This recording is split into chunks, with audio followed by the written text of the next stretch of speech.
No dia 30 de abril de 1921, Dona Maria Lopes, a mãe de Virgulino Ferreira da Silva, o futuro rei do cangaço, faleceu de um infarto aos 48 anos de idade. Depois desse acontecimento, a vida dos Ferreira tornou-se uma verdadeira desordem. José Ferreira já não tinha mais ânimo para viajar e os seus filhos estavam atordoados e não se separavam do tio Antônio Matilde, que sempre falava em vingança. Embora eles continuassem prestando serviço no curtume do finado Delmiro Gouveia, eles só aceitavam viagens ali por perto, entre a Pedra, Águas Belas e Mata Grande, em burros do próprio coronel. As viagens mais longas eram feitas por Zé Dandão, sozinho, nos poucos burros que ainda pertenciam a José Ferreira. Virgulino e os irmãos evitavam falar com o pai, para não ter que ouvir seus conselhos repetitivos. O importante é viver, meus filhos. O resto Deus dá um jeito. Depois de tanta coisa ruim sucedida uma atrás da outra, José Ferreira perdera o gosto pela vida. Sentia-se no último grau de desamparo e no limite extremo do sofrimento e da humilhação. Voltou do enterro da esposa cabisbaixo e sem saber o que fazer. Não podia sair do engenho porque estava esperando por Zé Dandão, que tinha viajado com a tropa de burros para a Bahia. Se desencontrassem, seria um transtorno a mais. Por isso, ele e João continuaram no engenho. Os outros filhos foram para o brejo da Baixa Verde, em Pernambuco, aonde tinham parentes. José Ferreira e João iriam depois juntar-se a eles.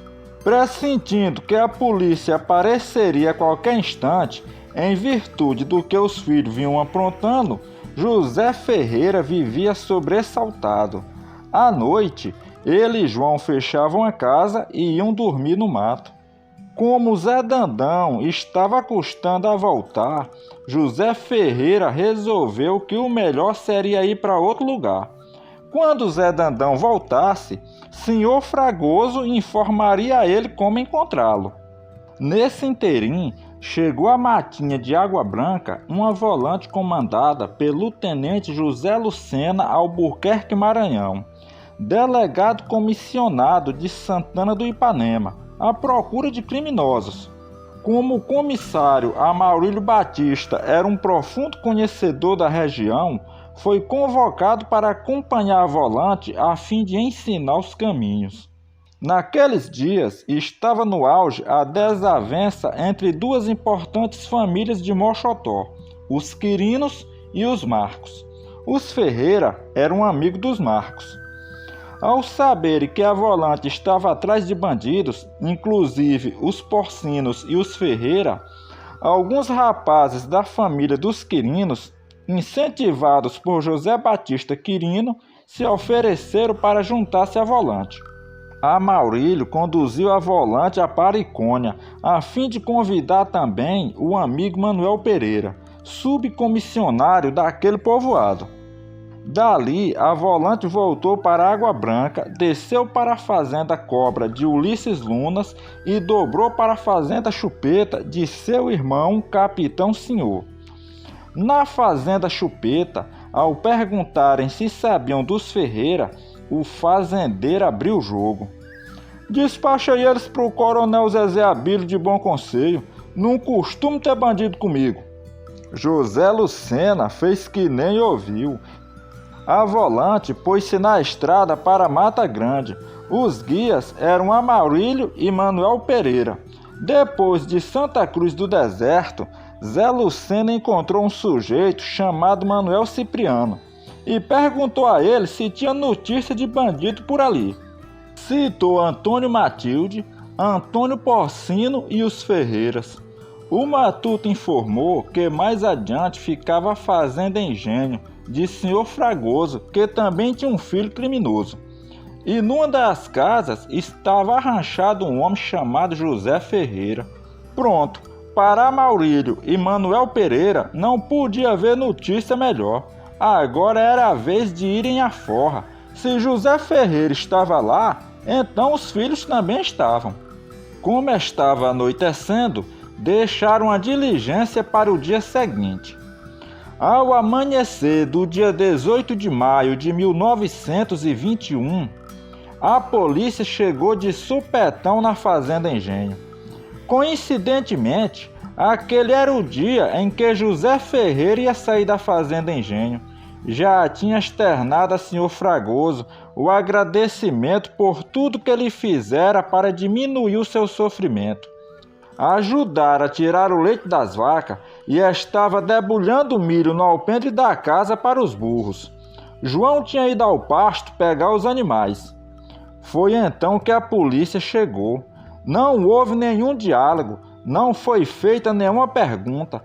Os soldados simplesmente cercaram a casa onde José Ferreira se encontrava e abriram fogo. O pobre José Ferreira ainda conseguiu entrar na casa para proteger-se, mas os soldados entraram atrás dele e ele foi logo agarrado e executado sumariamente.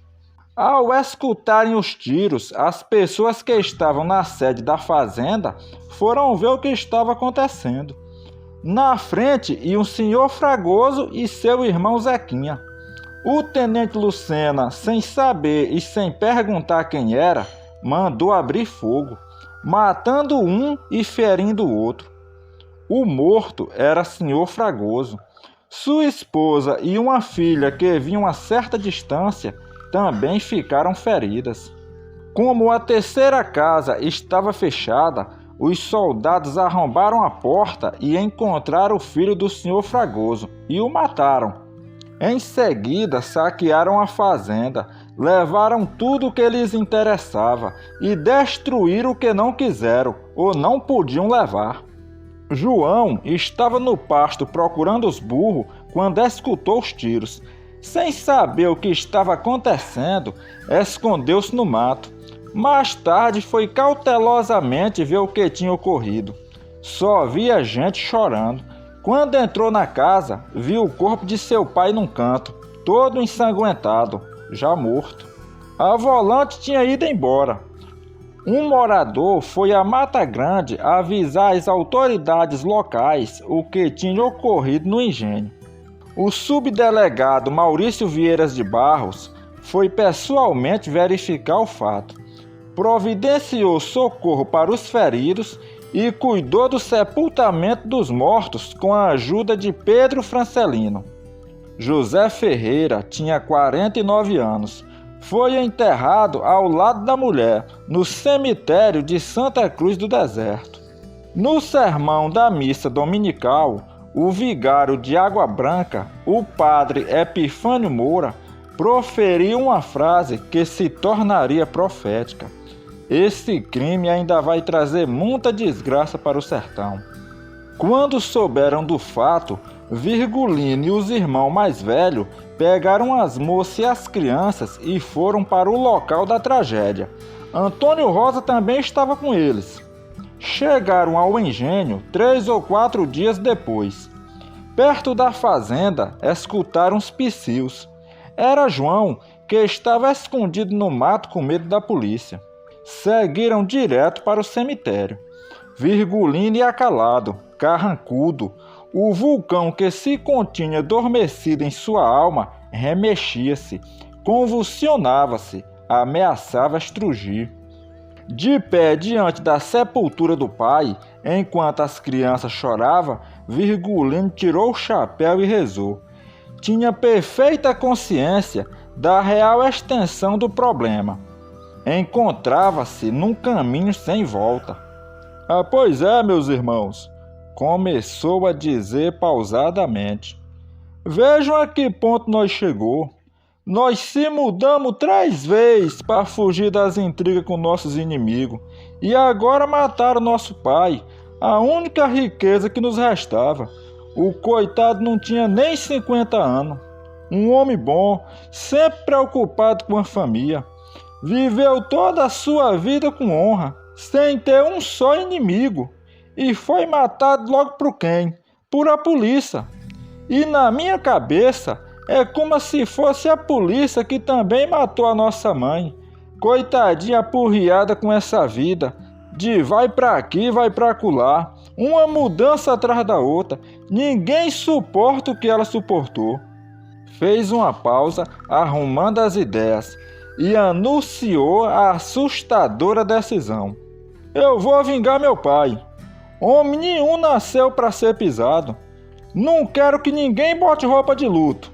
E não adianta chorar, nós temos que agir. João, você vai levar as crianças para Pernambuco e cuide bem delas. Procure nossos parentes, os amigos de nosso pai, o Coronel Chico Martins e o Coronel Zezé Abílio. Antônio e Livina eu nem pergunto, porque eu sei que eles vão com eu. Mas se quiserem, ainda dá tempo. Pode ir com o João, as manas e as crianças. Eu perdi a esperança de ter uma vida normal, criar gado, tanger burro. Minha casa de hoje em diante vai ser meu chapéu. Até hoje só peguei no meu rifle para defender a honra da minha família. Mas a partir de agora eu vou ser cangaceiro. Já que a polícia quer assim, assim vai ser. Para vingar do que fizeram com minha família, eu vou lutar até a morte. Se eu matasse todos os soldados do mundo, ainda era pouco. E se eu pudesse, eu tocava fogo no estado de Alagoas. João, contando então com 19 anos de idade, foi com as irmãs e o pequeno Ezequiel para a casa de Pedro Porcino, irmão de Antônio e José Porcino, aonde passaram alguns dias. Como, porém, havia necessidade de maior apoio e segurança, João foi com as crianças procurar o Coronel Chico Martins, em Pau Ferro, atual Itaíba, uma povoação acima de Mata Grande, mas já no estado de Pernambuco. O coronel ouviu atentamente a história contada por João. Sensibilizado, autorizou a ocupar uma das casas ao lado da igreja. Embora tomasse todas as precauções para que a polícia não soubesse quem ele era, João teve de manter contato com alguns conhecidos, pois precisava ver Zé Dandão, que estava com a tropa de burros da família. Zé Dandão, amigo fiel dos Ferreira, assim que soube do paradeiro de João, foi encontrá-lo em Pau Ferro e disse que passara quase uma semana escondido em um serrote perto de Santa Cruz do Deserto, passando fome e sede, com medo de vir a ser morto pelas volantes. O coronel Chico Martins mandou que os Ferreira fossem procurar o seu cunhado, o coronel José Abílio de Albuquerque, conhecido como Zezé Abílio, chefe político de Bom Conselho de Papacaça, por considerar que ali estariam mais seguros. Os Ferreira ficaram na fazenda Mata Verde do coronel Zezé Abílio durante cerca de 2 anos. Quando iam para Bom Conselho, arranchavam-se na casa de Dona Biluca, a viúva do coronel Antônio Souto. Depois da morte de José Ferreira, Virgulino, o Lampião, foi com Antônio Ferreira e Livino e Antônio Rosa procurar Antônio Matilde para lhe participar da decisão tomada. Antônio Matilde convocou o sobrinho Luiz Marinho, o Luiz Marinho, 2 rapazes dos Porcino, Antônio e José, e os 3 irmãos Benedito, Olímpio, Manuel e José, e um sujeito conhecido como recruta. Eram ao todo 12 homens.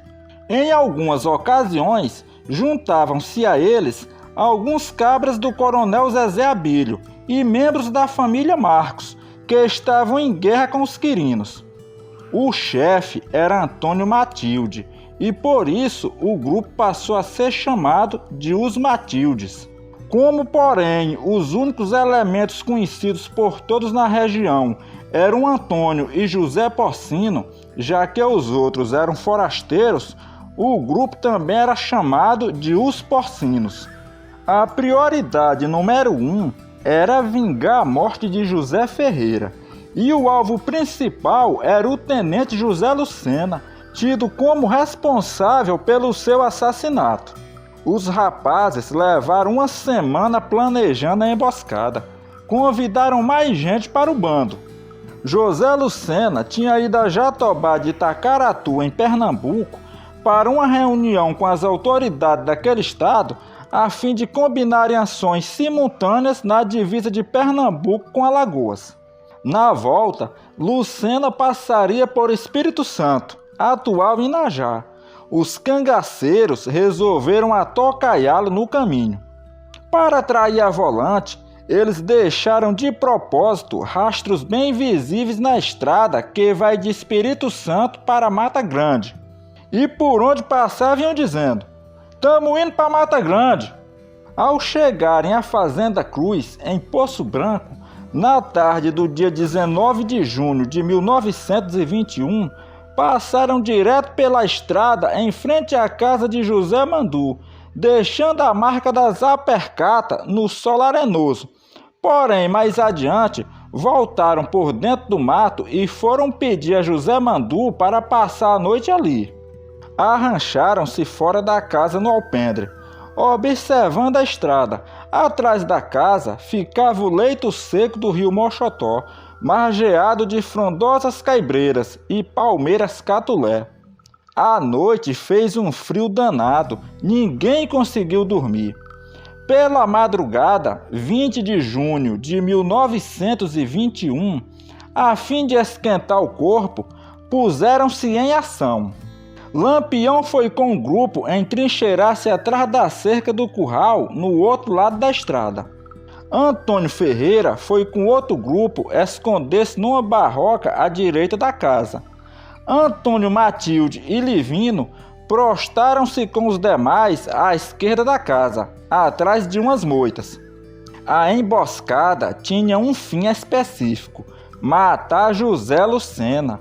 Não interessava matar soldados, quaisquer soldados. Tinha mesmo era de matar Lucena. Se além dele morressem outros, tudo bem, mas o alvo mesmo era o tenente. Aquela seria a primeira vez em que os Ferreiras, assumidamente como cangaceiros, participariam de um grande combate com a polícia. Contudo, havia um problema.